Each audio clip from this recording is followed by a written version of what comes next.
Hi friends, நீங்கள் பார்த்துட்டு இருக்கிறது ட்ராமா வேர்ல்டு. இன்றைக்கி நம்ம என்ன பார்க்க போகிறோம்னா, contract marriage time to fall in love அந்த ட்ராமாவோட பார்ட் 11 எபிசோடு தான் பார்க்க போகிறோம். இதுக்கு முன்னாடி உள்ள எபிசோடு யார் பார்க்கல போய் பார்த்துட்டு வந்துருங்க, அப்போ தான் கதை புரியும். ஸ்டோரிக்குள்ளே போகிறதுக்கு முன்னாடி இந்த வீடியோ பிடிச்சிருந்தா லைக் பண்ணுங்கள், ஷேர் பண்ணுங்கள், கமெண்ட் பண்ணுங்கள். அப்புறம் இது மாதிரி வீடியோஸ் நீங்கள் நிறைய பார்க்க நம்ம சேனலில் சப்ஸ்கிரைப் பண்ணி வச்சுக்கோங்க. போன எபிசோடு எதிர பார்த்து முடிச்சோன்னா சூபாயாவும் ஹீரோனும் ஒரு ரெஸ்டாரண்ட் போவாங்க. அதே ரெஸ்டாரண்ட்டில் தான் ஹீரோவும் மேன்காவும் இருப்பாங்க. அப்புறம் 4 பேர் பார்த்துப்பாங்க. அப்புறம் ஒரே டேபிளில் தான் உட்காந்துருப்பாங்க. ஹீரோயின் 3 பிளேட் மீட் மட்டும் தான் ஆர்டர் போட்டிருப்பாங்க. அதனால ஹீரோக்கு வந்திருக்காது. மேன்கா வந்து அவங்களோட பிளேட்டை வந்து ஹீரோக்கு கொடுத்துருப்பாங்க. அது எப்படி கட் பண்ணி அது மாதிரி கொடுத்துருப்பாங்க. அது வந்து ஹீரோனுக்கு கோவமாயிடும். அதனால அவங்க பிளேட்டில் இருக்க மீட்டையும் ஹீரோ கையிலே கொடுத்து நீங்களே சாப்பிடுங்க அப்படின்ற மாதிரி கோச்சிக்கிட்டு வெளில போயிருப்பாங்க. அதோட போன எபிசோட முடிச்சிருப்போம். இப்போ வாங்க இந்த எபிசோடுக்குள்ளே போகலாம். பின்னாடியே ஹீரோவும் போகிறாங்க, பின்னாடியே ஃபூபாயாவும் போகிறாங்க. ஃபூபாயா போகிறத பார்த்துட்டு மேன்கா போகாத அப்படின்ற மாதிரி சொல்கிறாங்க. பின்னாடி திரும்பி நீ ரொம்ப மாறிட்டு எதுக்காக இப்படி பண்ண அப்படின்ற மாதிரி கேட்குறாங்க. இதை நான் நம்மளுக்காக தான் பண்ணேன் அப்படின்ற மாதிரி மேன்கா சொல்கிறாங்க. ஃபூபாயா என்ன நம்மளுக்காக பண்ண, அவங்க 2 பேர் சண்டை போகிறது நம்மளுக்காகவா அப்படின்ற மாதிரி சொல்கிறாங்க. ஆமாம், ஹீரோனை லவ் பண்ணலன்னு சொல்லு அப்படின்ற மாதிரி மேன்கா கேட்குறாங்க. ஃபூபாயா அமைதியாக இருக்காங்க. அப்புறம் மேன்காவே சொல்கிறாங்க, ஆனால் நான் இது மாதிரிலாம் அமைதியாக இருக்க மாட்டேன், நான் கூவை உண்மையாக லவ் பண்ணுறேன் அப்படின்ற மாதிரி சொல்லிட்டு அவங்க ட்ரிங்க் பண்ண ஆரம்பிச்சிடுறாங்க. இப்போ ஹீரோவே ஹீரோனி தான் காமிக்கிறாங்க. ஹீரோயின் புயல் வேகத்தில் வந்து கதவை சாத்திட்டாங்க. ஹீரோ வெளில தள்ளிட்டு ஹீரோவும் கதை தட்டிட்டு இருக்காங்க. ஆனால் ஹீரோயின் திறக்கிற மாதிரி இல்லை. ஹீரோவே சொல்கிறாங்க, இதே ட்ரெஸ்ஸோட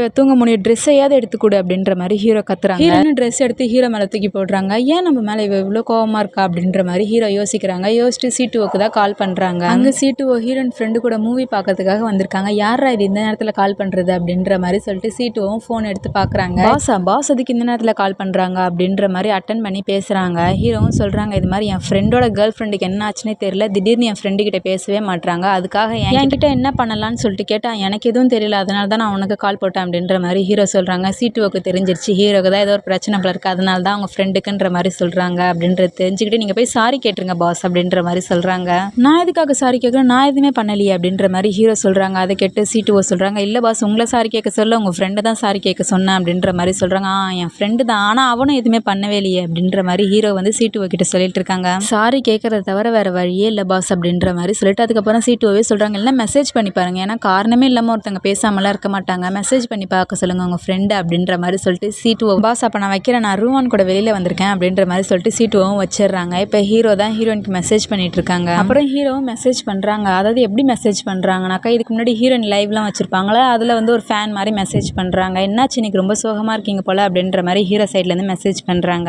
ஹீரோயின் நடந்தது எல்லாத்தையுமே சொல்கிறாங்க. அப்போ தான் ஹீரோக்குமே தெரியுது அது நான்காங் பண்ண ப்ராஜெக்ட் கிடையாது, அது ஹீரோயின் பண்ண ப்ராஜெக்ட் மாற்றி சொல்லி கொடுத்துருக்காங்க நான்காங்னு சொல்லிட்டு. இப்போ அடுத்த நாள் காலைல தான் காமிக்கிறாங்க. அதே மீட்டிங் தான் போயிட்டு இருக்கு. நான்காங்க்கு பாராட்டாக தான் விழுந்துட்டு இருக்குது. ஹீரோ பார்க்குறாங்க. பார்த்துட்டு இதை நீங்கள் தான் டிசைன் பண்ணீங்களா அப்படின்ற மாதிரி நான்காங்க பார்த்து கேட்குறாங்க. ஆமாம் அப்படின்ற மாதிரி தான் அவங்களும் சொல்கிறாங்க. அதுக்கு இந்த ப்ராஜெக்டை பார்க்கும்போது எனக்கு நீங்கள் பண்ண மாதிரி தெரியல, ஜிங்ஷி பண்ண மாதிரி தெரியுது அப்படின்ற மாதிரி ஹீரோ சொல்லிட்டு, இது ஜிங்ஷி தானே பண்ணாங்க அப்படின்ற மாதிரி நான்காங்க பார்த்தே கேட்குறாங்க. நான்காங்கும் ஆமாம் அப்படின்ற மாதிரி அத்தனை பேர் முன்னாடி அவங்களும் சொல்லிடுறாங்க. நான்காங்கே கோவமாக உட்காந்துட்டு இருப்பாங்க. ஹீரோ பண்ணுறதெல்லாம் பண்ணிட்டு உங்கள் டீமில் இருக்காங்க ஒருத்தங்க இவ்வளோ அழகாக ப்ரெசன்டேஷன் பண்ணுறாங்கன்னு போது நினச்சாலே எனக்கு ரொம்ப பெருமையாக இருக்குது, வெல்டன் அப்படின்ற மாதிரி சொல்கிறாங்க. நான்காங்க தலையை மட்டும் ஆட்டிக்கிறாங்க. இப்போ நான்காங்க தான் காமிக்கிறாங்க. அழுதுகிட்டே இப்போ நான் என்ன தான் பண்ணணும்னு நீ நினைக்கிற குஷிச்சாங்க அப்படின்ற மாதிரி சொல்கிறாங்க. அப்புறம் ஏதோ ஒன்று யோசிக்கிறாங்க. இப்போ ஹீரோவை தான் காமிக்கிறாங்க. ஹீரோட ஆஃபீஸ் ரூமுக்கு தான் நான்காங் ஃபைல் எடுத்துகிட்டு போகிறாங்க.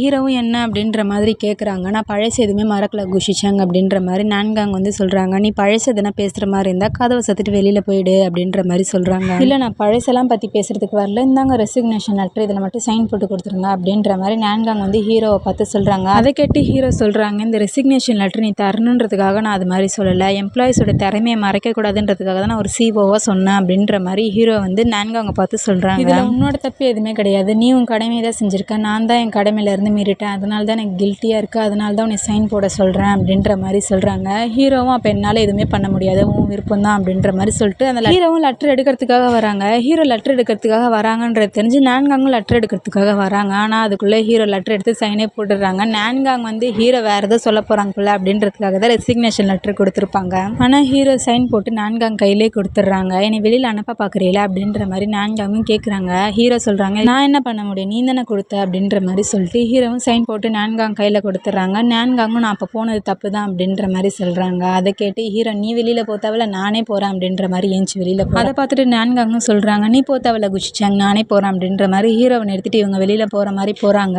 போகும்போது பார்த்தாக்கா இவங்களுக்கு மயக்க வருது அப்படின்ற மாதிரி விழற மாதிரி போகிறாங்க. அதுக்குள்ளே ஹீரோ பிடிச்சிடுறாங்க. பிடிச்சிட்டு என்னாச்சு அப்படின்ற மாதிரி கேட்குறாங்க. எனக்கு ஒன்றும் ஆகலை அப்படின்ற மாதிரி நான்காங்கும் சொல்லிட்டு நான் இப்போ போகிறேன் அப்படின்ற மாதிரி சொல்லிட்டு பேக்கெட்டில் இருக்க டேப்லெட் பாக்ஸ் ஒன்று எடுக்கிறாங்க. எடுத்துகிட்டு வேணும்னு தான் கீழே போடுறாங்க. அப்படியே தெரியாத போட்ட மாதிரி போட்டுடுறாங்க கீழே. அப்புறம் அதையும் கீழே உட்காந்து எடுக்க ஆரம்பிக்கிறாங்க. ஹீரோ அந்த பாக்ஸை பார்க்குறாங்க. பார்த்த உடனே இது டிப்ரெஷனுக்காக எடுத்துக்கிற மாத்திரையாச்சு அப்படின்ற மாதிரி நான்காங்கை பார்த்து கேட்குறாங்க. நான்காங்க சொல்கிறாங்க, இங்கேருந்து போனதுக்கப்புறம் எனக்கு டிப்ரெஷன் ரொம்ப அதிகமாகிடுச்சு, உன்னை விட்டு என்னால் இருக்கவே முடியாது குஷிச்சாங்க அப்படின்ற மாதிரி சொல்லிட்டு இருக்காங்க. அப்போன்னு பார்த்து கரெக்டாக ஹீரோட ஆஃபீஸ் ரூமுக்கு தான் ஹீரோயின் வரதுக்காக இருப்பாங்க. சீட்டுவும் இது நடந்தது எல்லாத்தையுமே பார்த்துட்டு தான் இருப்பாங்க. அதனால ஹீரோன் அங்கேயே நிறுத்தி சிங்கல்ல கேஃபிடேரியாக்கு போயிருக்காரு அப்படின்ற மாதிரி சொல்கிறாங்க. அதை கேட்டு ஹீரோனா அதை நான் பார்த்துக்கிறேன் அப்படின்ற மாதிரி சொல்லிட்டு கதவை திறக்கிறாங்க. பார்த்தாக்கா 2 பேர் ஹக் பண்ண மாதிரி நின்றுட்டு இருக்காங்க. அதை பார்த்துட்டு ஹீரோ தெரிஞ்சு சீட்டுவோ நீ எதுக்காக தான் இப்படி சொல்லியிருக்கான்னு சொல்லிட்டு அப்படின்ற மாதிரி ஹீரோன்னு சொல்லிட்டு சீட்டுவை பார்த்து கேட்க லிப்ஸ்டிக் கூட அப்படின்ற மாதிரி கேட்குறாங்க. சீட்டுவும் ரெட் கலர் லிப்ஸ்டிக்கா அப்படின்ற மாதிரி கேட்குறாங்க. இவ்வளோ பெரிய மேக்கப் கம்பெனியில் வைஸ் பிரசிடென்ட்டாக இருக்கா, உனக்கு ரெட் கலர் லிப்ஸ்டிக் கூட எங்கே இருக்குன்னு தெரியாதா அப்படின்ற மாதிரி ஹீரோன் வந்து சீட்டுவை பார்த்து கேட்குறாங்க. இல்லை எனக்கு தெரியும் அப்படின்ற மாதிரி சொல்லிட்டு சீட்டுவும் ரெட் கலர் லிப்ஸ்டிக் எடுத்துகிட்டு வந்து ஹீரோயின் கையில் கொடுக்குறாங்க.